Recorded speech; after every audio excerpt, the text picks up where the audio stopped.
Good morning, good evening, and good night, everybody. My name is Sarah, and today we're doing a review / just gushing about Spinning Silver by Naomi Novik. No matter how much I recommend it to all my friends, no matter how long I talked about it in my wrap-up, I'm still not over this book, and I don't have a copy to show it off, so I'm sorry you're stuck with just a picture on the screen, but it's so good. It's so good, so I'm not sure how critical this review will be.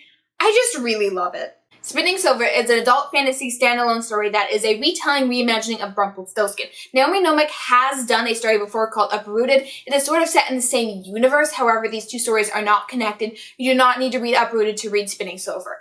I have not read Uprooted yet. I have just been told that no, these stories do not overlap at all. They may be set in the same general universe, but there is no plans for any of these characters to meet. I say this book is more of a reimagining than a retelling of the Rumpelstiltskin story because it just takes the idea of, like, you cannot know this person's name and it's a moneylender turning silver to gold. That is the idea, that is the basis of the plot, but it doesn't really stick to that. It continues to go on and build its own story on top of that. And plus, Rumpelstiltskin doesn't really have much of a plot line to begin with. There is no selling your firstborn children. It is just, it's just amazing. So don't go into this story expecting a retelling of Rumpelstiltskin. It is just a basis for the plot. It is a beautiful, wonderful, just deconstruction of what exactly this was like, trying to prove yourself 3 times in order to save your life. This book has a couple different storylines and multiple POVs going into it that all kind of weave into each other to create just beautiful narrative. I say it's like 2.5 storylines. We have our main character and then a side character, and then we also have a character who interacts with our main character that we also get her own storyline for. Now, if you don't like books with multiple POVs, this can be a little bit overwhelming because it doesn't actually directly tell you who is speaking at the moment, though each character has a very distinct voice, and so it's pretty easy to tell, especially considering they're all in very different circumstances.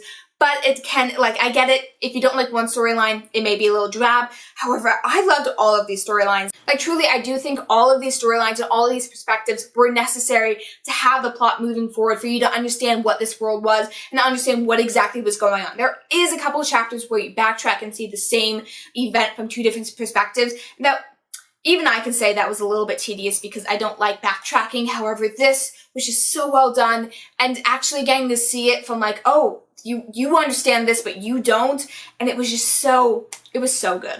The plot of the story really centers around a main character who is from a Jewish family of moneylenders. However, her father is an awful moneylender. Like, he refuses to take back the money he lends out. So while he and his family are living in poverty, the rest of the town is living very less comfortably. Our main character decides, no, I refuse to live in poverty anymore. My mother is sick and I'm going to go get her the money she needs to get better. So she takes over her father's money lending business, and she basically gets so good at this, she brags she can turn silver to gold. The Fae overhear her and they're like, oh, we like gold. So our main character is approached by the king of the local supernatural and tells her that you have to prove that you can turn silver to gold 3 times, and if you do so, I will make you my bride. The other 2 storylines we follow, one is of nobility and one is of peasants. The peasant one is also from this moneylender village. She is the poorest in the town. Her father is really abusive to the rest of her family, and while she understands basics of supernatural, she also doesn't really understand the extent of what is going on. So when she is brought into the moneylender's house to help pay off her father's debt, she starts to learn about numbers and counting and how the world is so much bigger than she imagined, but also at the same time, there's something unusual, there's something supernatural going on with this person that she is tasked to take care of. In terms of nobility, that storyline is brought in when our main character is gifted fairy silver and being told to turn it to gold. So she goes to a crafter and says, I need to make this into the most beautiful ring, crown, and necklace, and we're going to sell that for gold in exchange for, like, splitting the profit with the jeweler. And these pieces of jewelry made of fey silver ends up in the hands of this nobility. And the nobility's father ends up making a plan. It's like, oh, I'm going to go get you married off to the czar of this land, because this is kind of fantasy Russia, so they have czars instead of kings. And so that storyline is brought into, like, a whole nother situation, which I'm going to talk about in a bit. So those are the 3 storylines that we follow: peasants, nobility, and also the Jewish moneylenders. I want to talk about representation really fast, because the fact that I have read so few books with Jewish representation, and I feel like that's just such a simple thing to include. Like, it's talk about, say, how they celebrate Hanukkah instead of Christmas.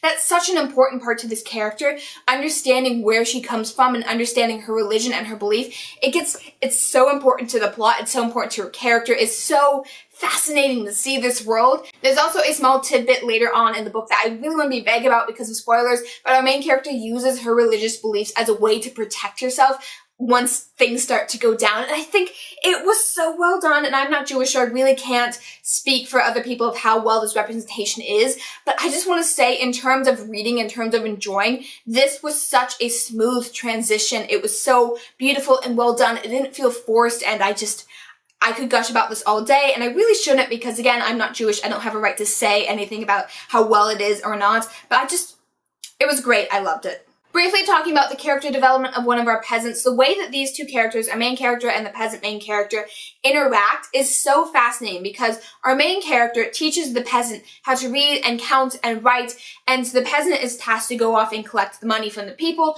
and she has to write everything down in the little book to keep track of everything. When she was first brought to the house, she couldn't read, she couldn't write, and through the education that she got, it actually ends up serving a major purpose later on in the book, and something like, it's so comforting seeing what gifts education brings, and I feel like too many books take that for granted, because not many people back then knew how to read and write, especially knew how to do math, and it was so good. It was so good. Overall, the character development is great, the character dynamics are great, and the characters' relationships were great. I do want to talk about relationships real fast, however, because there's two sort of arranged marriages going on in this book. There is a character who is being forced to prove herself 3 times, and if she does so, she'll live and be forced to marry the king of the Fae. And then the other arranged relationship I want to talk about is between the nobility and the soon-to-be czar. So that one also brings in the fact that czar also has a demon fae problem going on that our new nobility character has to interact and deal with. And I feel like the way that their relationship grew, again, it wasn't a romance, it was more built on like, this is how it's getting done. And I felt that was amazing. So as someone who doesn't like relationships, this book was amazing on that front. A lot of the tension in this book was built off of these relationships and how our characters outsmarted and outwitted them. How do you deal with these situations of the supernatural when you yourself are just a moneylender, when you yourself are just someone who was kept in the palace your entire life? Trying to outsmart and outwit these situations, you learn so much about the characters, and you learn to respect them and understand them, and it's just, the tension in this book was so well done, and it was based in a situation that you could feel like actually could go wrong. Like there was consequences for these actions, and I loved that.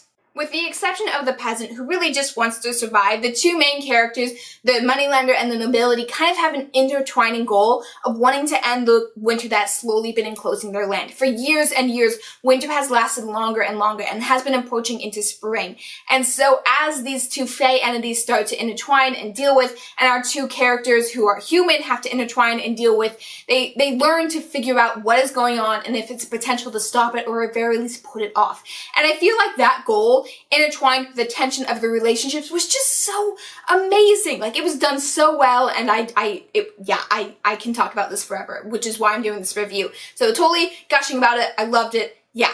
There was one thing I do want to say might turn some people off, other than the multiple POVs, is the fact that this book has a very slow start. It takes a long time setting up this world and really getting you invested in this winter and this landscape in this village until moving on more into the city and the fae and that kind of world. It really sets you in this universe, and I loved it. This book was so easy for me to fly through. However, a large portion of the first half of this book does take place in a very separated part of the town. It gets you to understand what these people are fighting for and what the consequences are. It's kind of that deal in The Hobbit where they spend so long in the Shire.